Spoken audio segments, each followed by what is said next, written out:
Facebook Live. Thank you for tuning in. Please leave your comments. We're all tracking them. We're going to dive right in. What are you doing, Dina? My watch just gave me an alert that we're live. That we're live? Oh, look.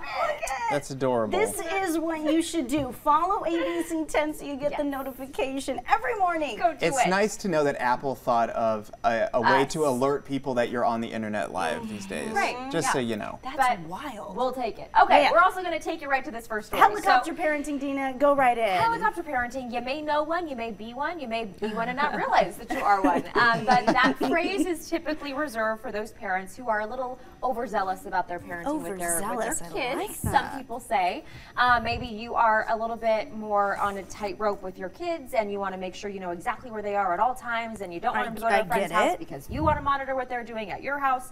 So anyways, there is a website out there and it is called outsideplay.ca because it's based out of Canada. And this website aims to basically give parents that are referred to as helicopter parents, even if they may not refer to that as themselves, a chance to look at how to parent for your kids if you want them to be able to play outside and be so-called high-risk kids. So this website really talks about, you know, getting outside and having your kids be a part of the outside world and getting off their devices and their technology is so important. 37% they say of kids actually play outside today. Which is higher than I thought. Might be higher than you thought, but I mean, think about our childhoods, you know, they're so much different in just a span of a couple of decades from what these kids now growing up have access to and what they choose to do with their time. Right. So this website is meant to give parents an option of feeling a little safer about what their kids are doing outside. So we want to know before we get to Rob, because he is of course the only parent on the panel We this had to morning. bring in a parent because we can't be giving all our opinions and not have a parent's perspective. Trust me, those are my favorite opinions. No kids, but this is what I think about parenting. So we can reflect on that. Yeah, okay. Right. When I'm flying, I know I don't have kids now, but when I'm flying, But that when I child will never cry on an airplane under so my I watch. Which Okay. story has Good. been us in a conversation. Sorry, Robbie. Sorry, Rob. It's okay. Comment is what I was going to say because we want to know what your opinion is of the fact that there's a website encouraging parents to look at it and get ideas for helping give your kids the risk factor of playing outside. All right, Rob, take it away. Okay, so I saw this article and then I saw the website and I took just a quick glance at it. Now, I'm busy all the time, so I didn't go deep into it, but it is there and it's available. I put a link, by the way, on my Facebook page, so you can get there and find it. Yep. Now, I think what the important point about this is that I think we all know, even if you don't have kids, when you're at a restaurant, what are the kids doing? Are they engaging with their parents a lot these days, or are they on their phone? They're down, heads down. I'm noticing this heads down generation. Have tablets now to give to the kids. Which I get, right? It's a lot of work. And if you're driving through a neighborhood, you don't see a lot of kids running around all the time by themselves. Right. So this is something that if you have kids or not, I think we can all observe that it's just different how kids are out and about in public. And I think we all know the reason why is that whether it's true or not, we all feel like the world is a dangerous place. We want to protect our kids. So you can start to connect the dots and see how we are in this place now with helicopter parenting, which is over-parenting, as you mentioned, hovering over your kids, trying to make sure that nothing ever goes wrong in their life, and it can go on and on and on into high school. Because we have access to so much information now. We hear about all these terrible stories, which I don't know if they didn't exist in years past. As parents didn't really know about them, or at least out of sight, out of mind sort of thing. Exactly. It's different now. But it's interesting because as a parent, you're confronted with all these things. Now, I think we all grew up in a different, different time. So my sister and I, we came home from school on our own from the bus stop. Yeah, I didn't see mom or dad until well into the late afternoon, 4 or 5 p.m. because she was a principal. So I didn't see her till after she was done with her kids at school. Neighbors watched us for a while, but then after a while we were on our own. We rode bikes, we went to friends' house, we kind of did our own thing for a while. Great freedom, I loved it, I learned a lot from that. So of course as a parent I want to pass down some of that knowledge and some of that experience down to my kids. However, there is always that concern about, well, what if I let them go and do their own thing too much and something were to happen, then how awful would you feel forever and ever and ever? So the website's interesting because it's saying, you know what, those fears are understood, but let's go back from the beginning. Is this too much? Are you restricting them, or are you giving them too much freedom? And it just kind of has more of an opinion and sort of a flow chart, because when you parent, you kind of feel like you're on your own. So you talk to your friends, you talk to your family. They have opinions which are useful, but it's usually a generation or two ago. So it's kind of useful, kind of not. Trust me on that one. And mom, dad.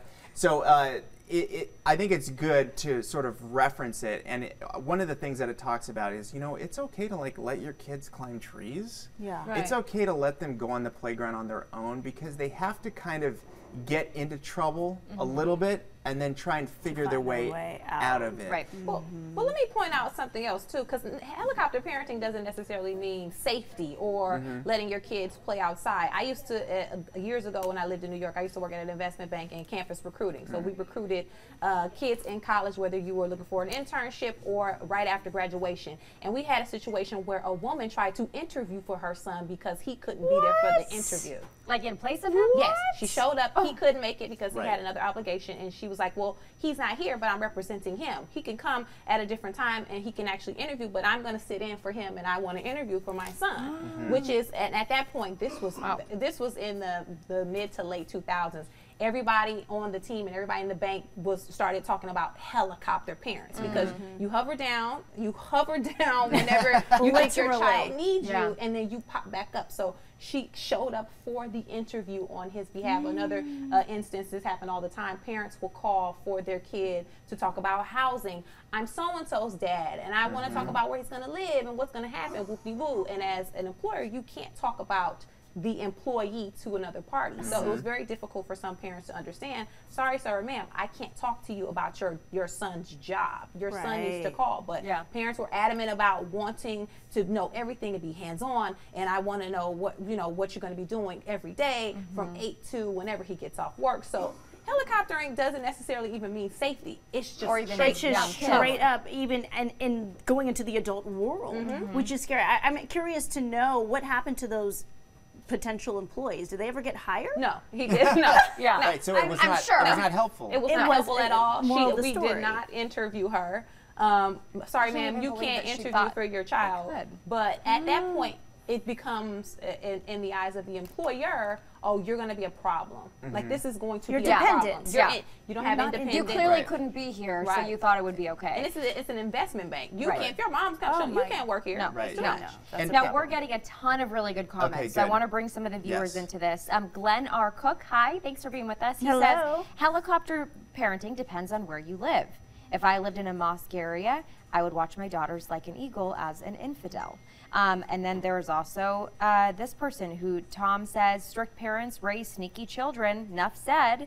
And then Catherine says, you don't have to helicopter if you talk to your children about their day and their friends. So I think it depends, for a lot of people where you are, what kind of a city you're in. I know for me growing up, my mom was very strict about making sure the door was locked everywhere we went. Make sure everything's locked, especially when we went to bed, double check the door, and we lived in a really safe neighborhood. And so even though they let me play outside during the day, when the night fell, it was like, no, we're not letting you get close to being able to escape or have somebody come in here, and it was like a very strict thing at night. But I also think if you live out in the middle of the country, your parents might have a little bit more leniency depending on where you're raised. I go back and really sit back on my experience in being a military brat. I grew up on the base, for a lot of years, and it was a much different experience having grown up in Fort Rucker, Alabama, where you're around people who are all like you in the sense that your mom, dad, or maybe both are in the military. So you're not what you feel like in a real city. It's sort of like the subculture. So we were always out till till the sun went down. I mean, we're on our bikes all the time playing across the street. It was never a thing. I don't ever remember mom and dad being like, you have to be home at this certain time. It wasn't a thing of helicopter parenting.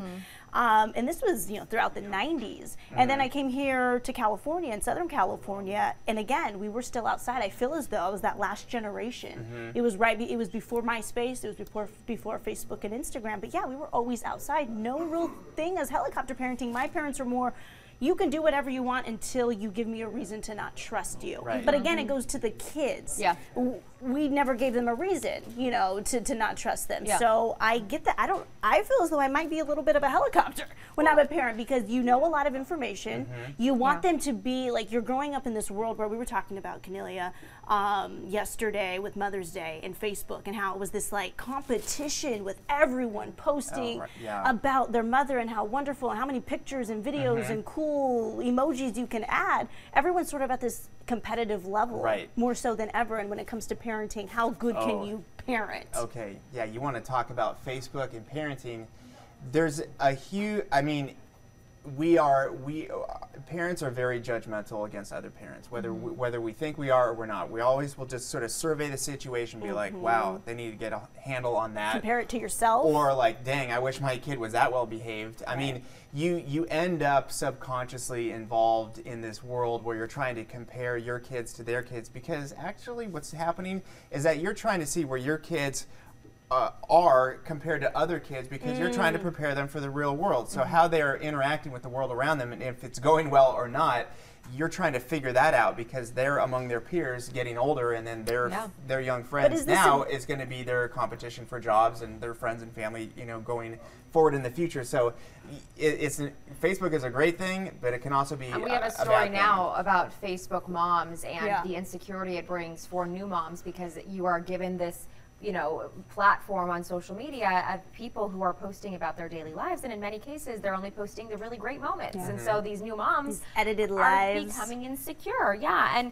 we also see Carla, who says there is a difference between helicopter parenting and being a responsible parent, and so I think that there is a lot of truth to that, and I agree with you there that if you let your kids go too far, is that irresponsible? If you let your kids go just enough the to whole where world they is figure judging. it out. The whole world is judging. And I think a lot of onus is on the community, right? Remember back in the day, everybody in the neighborhood knew everybody. You knew what was going down. If there was Mr. Johnny at the end of the corner who was a little weird, you knew Mr. Johnny was on the corner, and don't ride by Mr. Johnny's house past a certain time. Everybody knew everybody. Everybody felt responsible for everyone's family and their children, and I don't really know if that's the case now. So before, we could play outside until 6, 7 o'clock, because you knew Miss Janice down the street was looking out for you out of her window, just like your mom was looking out for her kids. It was different. Now it's every man for himself. Well, let's go to the application. So there's this app now, and are people actually into this? We were getting some differences in opinion. Right? So you're looking at it here. I don't know, Rob, when you saw this, why did you share it? Did you feel like you shared it because you could learn something from it, or because it was just controversial? I just feel like these thoughts and these concerns are kind of out there as people talk about it, but this is, you know, a well-presented flow chart. If you feel like, you know what, I'm a little bit too restrictive of my kids, that's there's some downside to that.